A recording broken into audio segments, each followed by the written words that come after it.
श्रीमद् भगवद गीता अध्याय 10 श्री भगवान का ऐश्वर्य। चलिए आगे सुनते हैं। जैसा कि 7वें अध्याय में 7.3 में कहा गया है, जो लोग आत्म साक्षात्कार के पद तक उठने के लिए प्रयत्नशील होते हैं वे सामान्य व्यक्ति नहीं हैं। वे उन करोड़ों सामान्य व्यक्तियों में से श्रेष्ठ हैं जिन्हें आत्म साक्षात्कार का ज्ञान नहीं होता, किंतु जो वास्तव में अपनी आध्यात्मिक स्थिति को समझने के लिए प्रयत्नशील होते हैं उनमें से श्रेष्ठ वही है जो यह जान लेता है कि कृष्ण ही भगवान है, प्रत्येक वस्तु के स्वामी तथा अजन्मा है। वही सबसे अधिक सफल अध्यात्म ज्ञानी है। जब वह कृष्ण की परम स्थिति को पूरी तरह समझ लेता है उसी दशा में वह समस्त पाप कर्मों से मुक्त हो जाता है। यहाँ पर भगवान को अज अर्थात अजन्मा कहा गया है, किंतु वे द्वितीय अध्याय में वर्णित उन जीवों से भिन्न है जिन्हें अज कहा गया है। भगवान जीवों से भिन्न है क्योंकि जीव भौतिक आसक्तिवश जन्म लेते हैं तथा मरते हैं। बद्ध जीव अपना शरीर बदलते रहते हैं, किंतु भगवान का शरीर परिवर्तनशील नहीं है।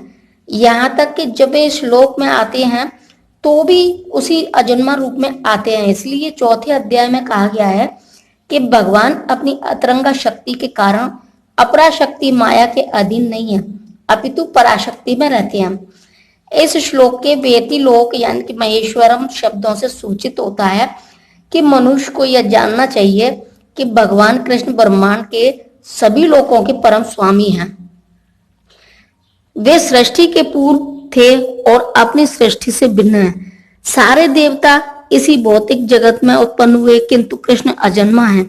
फलतः वे ब्रह्मा तथा शिव जी जैसे बड़े बड़े देवताओं से भी भिन्न हैं, और चूंकि वे ब्रह्मा, शिव तथा अन्य समस्त देवताओं के सृष्टा हैं, अतः वे समस्त लोगों के परम पुरुष हैं।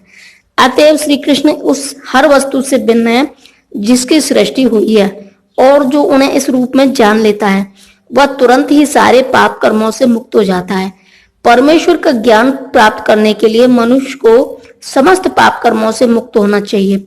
जैसा कि भगवत गीता में कहा गया है कि उन्हें केवल भक्ति के द्वारा जाना जा सकता है, किसी अन्य साधन से नहीं। मनुष्य को चाहिए कि कृष्ण को सामान्य मनुष्य न समझे। जैसा कि पहले कहा जा चुका है, केवल मूर्ख व्यक्ति ही उन्हें मनुष्य मानता है। इसे यहाँ भिन्न प्रकार से कहा गया है। जो व्यक्ति मूर्ख नहीं है, जो भगवान के स्वरूप को ठीक से समझ सकता है, वह समस्त पाप कर्मों से मुक्त है। यदि कृष्ण देव की पुत्र रूप में विख्यात हैं, तो फिर वे अजन्मा कैसे हो सकते हैं? इसकी व्याख्या श्रीमद् भागवत में भी की गई है। जब वे देवकी तथा वासुदेव के समक्ष प्रकट हुए थे, वे सामान्य शिशु की तरह नहीं जन्मे। वे अपने आदि रूप में प्रकट हुए और फिर एक सामान्य शिशु में परिणत हो गए। कृष्ण की अध्यक्षता में जो भी कर्म किया जाता है वह दिव्य है, वह शुभ या अशुभ फलों से दूषित नहीं होता। इस जगत में शुभ या अशुभ वस्तुओं का बोध बहुत कुछ मनोधर्म है, क्योंकि इस भौतिक जगत में कुछ भी शुभ नहीं है। प्रत्येक वस्तु अशुभ है क्योंकि प्रकृति स्वयं ही अशुभ है। हम इसे शुभ मानने की कल्पना मात्र करते हैं। वास्तविक मंगल तो पूर्ण भक्ति और सेवा भाव से युक्त कृष्ण भावना मृत पर ही निर्भर करता है। अतः यदि हम तनिक भी चाहते हैं कि हमारे कर्म शुभ हो, तो हमें परमेश्वर की आज्ञा से कर्म करना होगा। ऐसी आज्ञा श्रीमद् भागवत तथा भगवत गीता जैसे शास्त्रों से या प्रामाणिक गुरु से प्राप्त की जा सकती है। क्योंकि गुरु भगवान का प्रतिनिधि होता है, अतः उसकी आज्ञा प्रत्यक्ष परमेश्वर की आज्ञा होती है। गुरु, साधु तथा शास्त्र एक ही प्रकार से आज्ञा देते हैं। इन तीनों स्रोतों में कोई विरोध नहीं होता। इस प्रकार से किए गए सारे कार्य इस जगत के शुभाशुभ कर्म फलों से मुक्त होते हैं। कर्म संपन्न करते हुए भक्त की दिव्य मनोवृत्ति वैराग्य होती है, जिसे संन्यास कहते हैं। जैसा कि भगवत गीता के 6 अध्याय के प्रथम श्लोक में कहा गया है कि जो भगवान का आदेश मानकर कोई कर्तव्य करता है और जो अपने कर्म फलों की शरण ग्रहण नहीं करता, वही असली सन्यासी है। जो भगवान के निर्देशानुसार कर्म करता है, वास्तव में सन्यासी तथा योगी वही है, केवल सन्यासी या छद्म योगी के वेश में रहने वाला व्यक्ति नहीं। बुद्धि, ज्ञान, संशय तथा मोह से मुक्ति, क्षमा भाव, सत्यता, इंद्रिय निग्रह, मन विग्रह, सुख तथा दुख, जन्म मृत्यु, भय अभय, अहिंसा, समता, तुष्टि, तप, दान, यश तथा अपयश। जीवों के ये विविध गुण मेरे ही द्वारा उत्पन्न है। तात्पर्य, जीवों के अच्छे या बुरे गुण कृष्ण द्वारा उत्पन्न हैं और यहाँ पर उनका वर्णन किया गया है।